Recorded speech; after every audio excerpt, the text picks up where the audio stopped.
आज हम लोग कक्षा 8 के भूगोल के अंतर्गत प्रथम अध्याय संसाधन पढ़ेंगे, जिसको अंग्रेजी में रिसोर्सेज कहते हैं। संसाधन होता क्या है? तो मानवीय आवश्यकताओं को पूरा करने वाली सभी जीव जंतु, वस्तुएं एवं पदार्थ संसाधन कहलाते हैं। जैसे मिट्टी, पेड़ पौधे, ईंट, सीमेंट, बालू वगैरह जो भी आप अपने आसपास देखते हैं सब संसाधन कहलाते हैं। अब इन संसाधनों के प्रकार हैं। इनको 3 प्रकार से बांटा गया है। पहला है प्राकृतिक संसाधन, दूसरा है मानव संसाधन, मानव खुद एक संसाधन है, उसके बाद है मानव निर्मित संसाधन। ठीक है, यह 3 प्रकार के संसाधन हैं। अब इस प्राकृतिक संसाधन को निम्न आधार पर इसका वर्गीकरण किया गया है। पहला आधार रखा गया है विकास एवं उपयोग के आधार पर। विकास एवं उपयोग के आधार पर उसमें 2 हैं, एक है वास्तविक संसाधन और दूसरा है संभाव्य संसाधन। तो वास्तविक संसाधन वो होता है जिसका कि भंडार पता है कि हाँ यह चीज़ इतना है, वह क्या है? वास्तविक संसाधन है।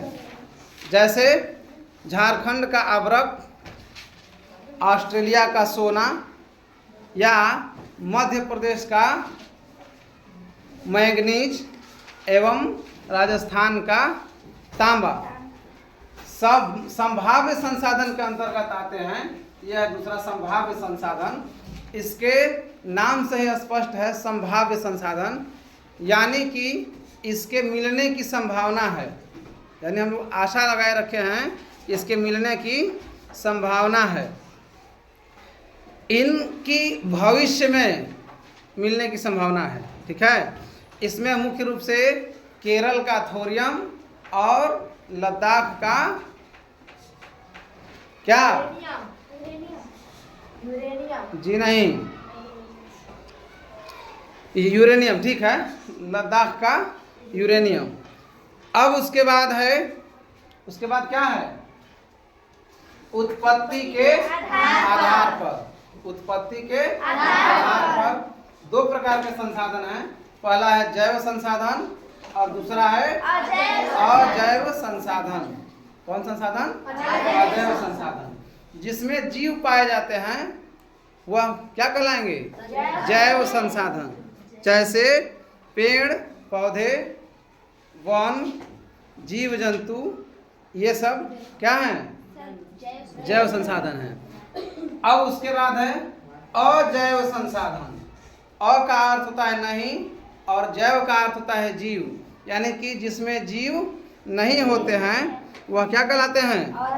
अजैव संसाधन कहलाते हैं। जैसे खनिज, चट्टान, मिट्टी, खेत, ठीक है, तालाब, झील, नदी, सागर, यह सब क्या है? अजैव संसाधन है। उसके बाद उपलब्धता के आधार पर, किस आधार पर? उपलब्धता के आधार पर 2 भागों में बांटा गया है। पहला है नवीकरणीय संसाधन और दूसरा है अनवीकरणीय संसाधन। अब नवीकरणीय क्या होता है और अनवीकरणीय क्या होता है, इसको हम देख लेते हैं। यानी जिसकी पूर्ति प्राकृतिक रूप से होती रहती है उसे क्या कहते हैं? नवीकरणीय संसाधन कहते हैं। क्या कहते हैं? नवीकरणीय संसाधन कहते हैं। जैसे पवन, पवन का अर्थ क्या होता है? हवा। पवन और सूर्य के किरण, सूर्य का किरण भी क्या है? एक नवीकरणीय संसाधन है। उसके बाद है अनवीकरणीय। अनवीकरणीय संसाधन यानी कि अगर उसकी आपूर्ति अगर एक बार हो गई, उसकी जिसका उपयोग एक बार हो गया, उसके बाद फिर समाप्त हो जाने के बाद उसकी पूर्ति दोबारा नहीं होती है, उसे क्या कहते हैं? अनवीकरणीय संसाधन कहते हैं। जैसे लोहा, कोयला, पेट्रोलियम, सोना, अभ्रक, ये सब क्या हैं? अनवीकरणीय संसाधन है। क्या है? अनवीकरणीय संसाधन है। उसके बाद है किस आधार पर? वितरण के आधार पर। किस आधार पर? वितरण के आधार पर। पहला है सर्वत्र उपलब्ध संसाधन, दूसरा है स्थानिक संसाधन। सर्वत्र उपलब्ध संसाधन का अर्थ होता है कि जो सर्वव्यापक है, यानी जो सभी जगह पाया जाता है, उसे क्या कहते हैं? सर्वव्यापक या सर्व उपलब्ध संसाधन कहते हैं। अब उसके अंतर्गत कौन कौन आएगा? जैसे मिट्टी है और हवा है। मिट्टी है और हवा है, यह जो दोनों संसाधन है उसे किस श्रेणी में रखा गया है? तो सर्वत्र उपलब्ध संसाधन में रखा गया है। उसके बाद है स्थानिक संसाधन। क्या है? स्थानिक संसाधन। अब यह जो है विभिन्न स्थानों पर, एक निश्चित स्थानों पर पाया जाता है, उसे क्या कहते हैं? स्थानिक संसाधन कहते हैं। जैसे कोडरमा में पाया जाने वाला अभ्रक। कोडरमा कहाँ पड़ता है? झारखंड में। कहाँ पड़ता है? झारखंड में। और उसके बाद सिंहभूम जिला है एक झारखंड में, वहाँ पर पाया जाता है एक स्थान है जादूगोड़ा। क्या है? जहाँ यूरेनियम पाया जाता है। क्या पाया है? यूरेनियम पाया जाता है। और छोटा नागपुर, यह भी झारखंड का ही क्षेत्र है। छोटा नागपुर, यहाँ पर कोयला पाया जाता है। ठीक है, यह हो गया स्थानिक संसाधन के अंतर्गत। उसके बाद है पांचवा स्वामित्व के आधार पर। स्वामित्व का अर्थ होता है मालिकाना। स्वामित्व का अर्थ होता है मालिकाना, यानी कि किसका किसका उस पर अधिकार है। उस आधार पर तीन भागों में बटा गया है। पहला है निजी संसाधन, दूसरा है राष्ट्रीय संसाधन, और तीसरा कहलाता है अंतर्राष्ट्रीय संसाधन। क्या कहलाता है? अंतर्राष्ट्रीय संसाधन। अब जैसे कुछ ऐसे भी संसाधन हैं जो किसी का व्यक्तिगत होता है, जैसे तालाब है, पोखरा है या खेत है, किसी के अधिकार क्षेत्र में है, उसके पास उसका डॉक्यूमेंट्स कागज है, तो वह क्या कहलाएगा? निजी संसाधन।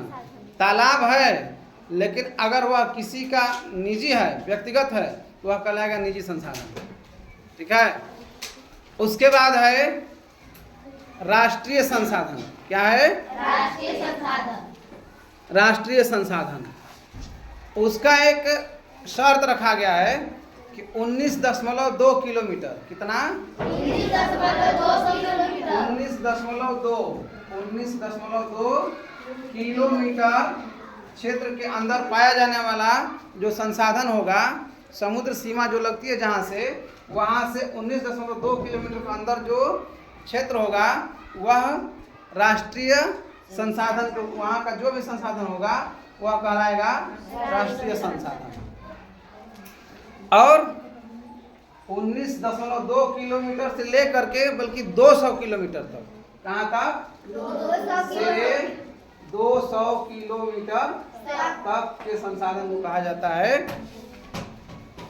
ठीक है। इसको अपवर्जक आर्थिक क्षेत्र भी कहा जाता है। अपवर्जक आर्थिक क्षेत्र भी कहा जाता है। अब 200 किलोमीटर से आगे स्थित, कहाँ से कहाँ तक?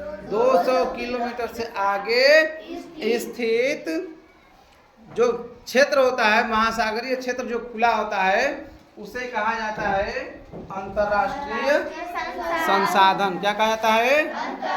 अंतर्राष्ट्रीय संसाधन कहा जाता है। बात समझ में आई?